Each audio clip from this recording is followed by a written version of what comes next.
안녕하세요, 이름입니다. 오늘은 직장 다니시는 분들이 공인중개사 자격을 취득하실 때 과연 수험 기간을 얼마나 잡아야 되는지, 학원을 다녀야 되는지, 인강을 들어야 되는지, 아니면 독학으로도 가능한지, 그런 부분에 대해서 좀 말씀을 드리려고 합니다. 말씀을 드릴 때는 제 경험에 비추어서 말씀을 드리려고 하고요. 그래서 일단 제가 자격증을 취득하게 된 과정, 공부했던 경험, 이거를 먼저 설명을 드리고, 다음 순서로는 이제 제 경험에 보태서 공인중개사 자격 취득을 준비하시는 20대, 30, 40대, 40, 50대 이렇게 구분을 짓고 각 연령대마다 전업수험생이신지 아니면 이제 학업이나 직장일과 또는 가사일과 병행을 하시는지 이렇게 나누어서 설명을 좀 드려보도록 하겠습니다.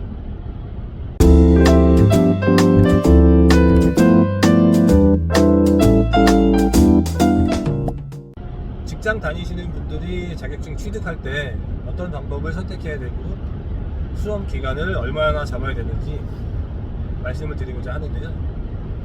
제 경험을 먼저 말씀을 드릴게요. 저는 제 경험이 그래도 좀 도움이 될 수 있다는 부분이 하나가, 저는 시험을 4번이나 봤습니다. 4번. 뭐 자랑은 아니죠. 시험은 한 번에 합격해야 되는데 4번이나 봤으니까 당연히 자랑은 아닙니다. 근데 뭐 핑계 없는 무덤은 없다고, 지금부터 제 핑계를 좀 늘어 놓으면서 자격 수험 준비를 어떻게 했는지 말씀을 드릴게요. 저는 2008년도인가 처음 시험 준비를 했습니다. 그때는 군인이었는데요.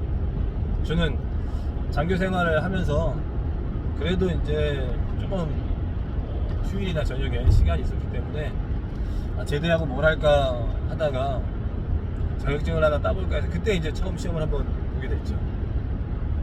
그때는 그냥 맹목적으로 시험을 보긴 했지만 부동산에 관심은 있었고, 그래서 서점 가서 이 책 저 책 보다가 그런 거 있잖아요. 공인중개사 1차 21일 만에 합격하기, 공인중개사 최단기 합격, 뭐 시험에 나오는 객관식 문제, 이런 것들, 그런 것들 위주로 봤습니다. 보고 열심히는 했어요. 다 잘라서 뭐 카드 같은 거 주머니 넣고 다니면서 외우고, 심지어 뭐 유격 훈련 갈 때도 행군 하면서도 몰래 이렇게 보면서 외웠습니다. 아니, 결과는 떨어졌죠. 그렇게 해서 붙을 수 있는 시험은 아니니까요. 시험을 그때 21일은 아니고 한 40일 정도 뭐 공부는 했던 것 같아요. 그때 기준으로. 근데 물론 이게 운이 좋으면 1%라도 붙을 가능성이 있으니까 생각하고 시험을 봤던 거고요.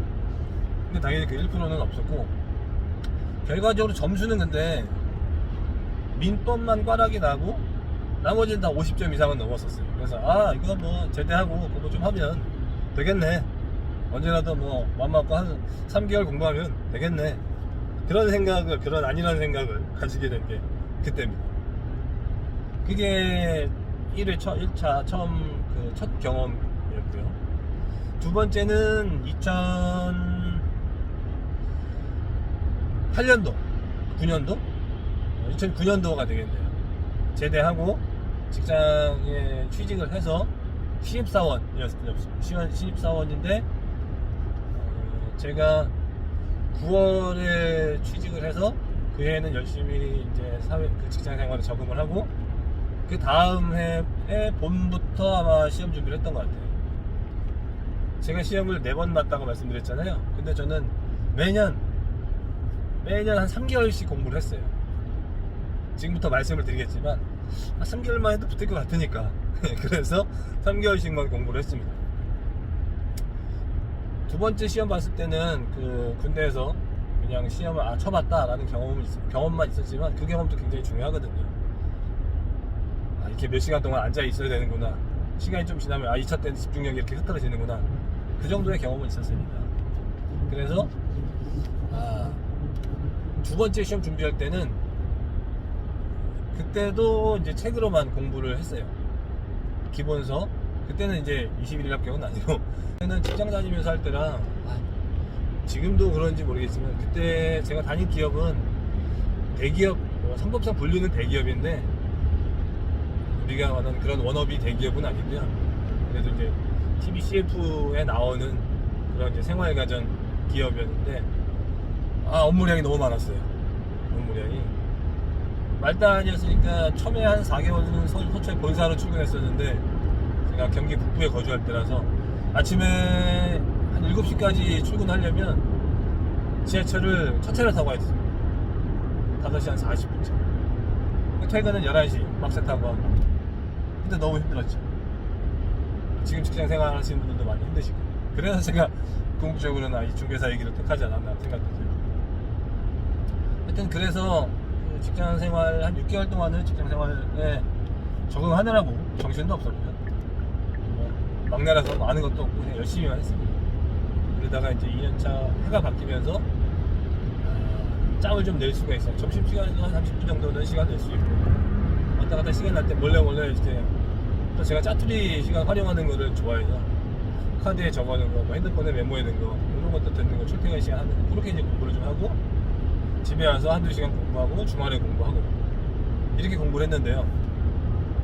여기서 하이라이트가 두 번째 시험에 그 시험들 보시면 가채점들 다들 하시잖아요. 가채점. 제가 가채점을 했죠. 끝나자마자. 시험 보신 분들은 아시겠지만 가채점 그날 보면 그날 오후에 바로 나옵니다. 가다반이. 그럼 이제 가채점을 했는데 꽈락 없이 평균 60점입니다. 럭키. 나는 럭키가 아니다. 나는 가장 효율적으로 공부를 했구나. 가장 효율적인 공부 방법이 그거 아닙니까? 여러분 학원 다니면 아시겠지만 학원 선생님들이 우리는 이거 객관식 시험은 1등 하려고 하는 거 아니다. 수석하려고 하는 거 아니다.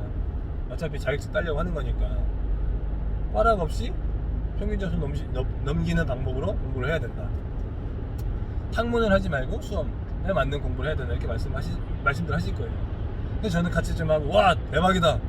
어떻게 60점에 합격을 하냐. 완전 럭키가이다. 그랬는데 그래서 이제 이제 이거 말고 다른 공부 뭐 할까? 그때 세무사 공부도 좀 해보려고 했었습니다. 근데 합격자 발표가 났는데 거기서 또 한 문제 차이로 떨어진 거예요. 이상하다. 분명히 내가 봤을 때는 딱 정답으로 붙었는데 한 문제 차이로 떨어지니까 제 수험 성적을 공개하도록 하겠습니다. 그때 요새 산인고에 가면 다 나오더라고요. 올려드리겠습니다.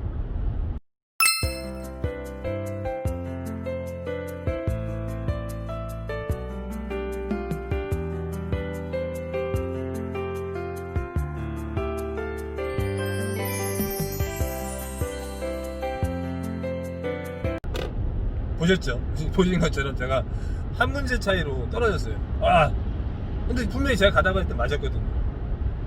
그래서 찾아갔습니다. 내 OMR 답안지 확인하려고. 이거는 내가 잘못이 아니고 뭔가 이 오류가 있다.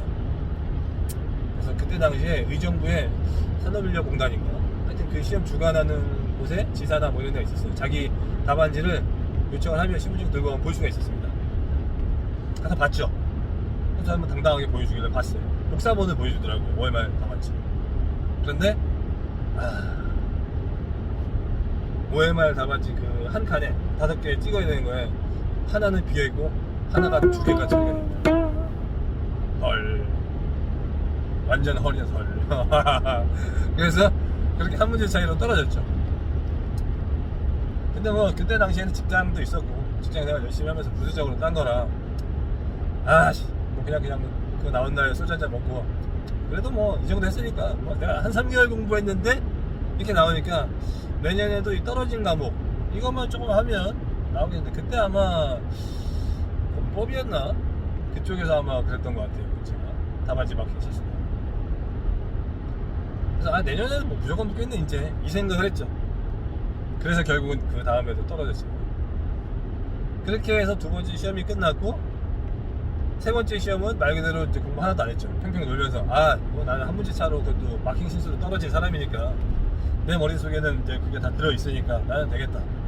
그래서 공부 안 하고 또 마찬가지로 3회 때도 이제 시험을 그때 한 2달인가 남겨놓고 문제만 풀었어요. 문제만, 기출문제만. 어느 정도 이제 그 책을 자꾸 보니까 아는 거는 알아서 보기 싫고 모르는 거는 몰라서 보기 싫고 문제만 계속 풀었어요. 문제 풀면서 그래도 뭐 오답 노트 정리하고 풀었는데 그때는 이제 또 직장 생활이 막 이제 빡시 2년차 되면서 순수한 2년차가 넘어가면 3년차 되면서 막 일하는 상병 모든 업무를 거의 중추적으로 맡아 하는 그때 이제 주임원을 승진하면서 이제 말단도 아니고 그렇다고 뭐 소장도 아닌데 중간에서 일만 빡시게 하는 일이 너무 많더라고요. 직장 다니면서 하시면 힘듭니다. 그래서 작년에 그렇게 아깝게 떨어졌으니까 올해는 시험 문제만 많이 풀면 되겠다 해서 한 2달 열심히 도서관도 다니고 풀었는데 모의고사가 점수가 안 나왔어요. 막 60점 왔다 갔다 하더라고. 항상 과락도 40점 왔다 갔다. 작년하고 똑같은 케이스였대. 그래서 운빨에 돌아보고 하자 그랬는데 세 번째 시험 볼 때는 두 번째보다 점수가 더 떨어졌어요. 그런 분들 많으실 겁니다. 자만을 하니까. 그래서 근데 그때는 별로 아쉽지도 않더라고. 뭐 내가 공부를 안 했으니까 역시 내가 아니라는 생각을 했구나 그런 생각을 해서 그냥 그때는 접었습니다.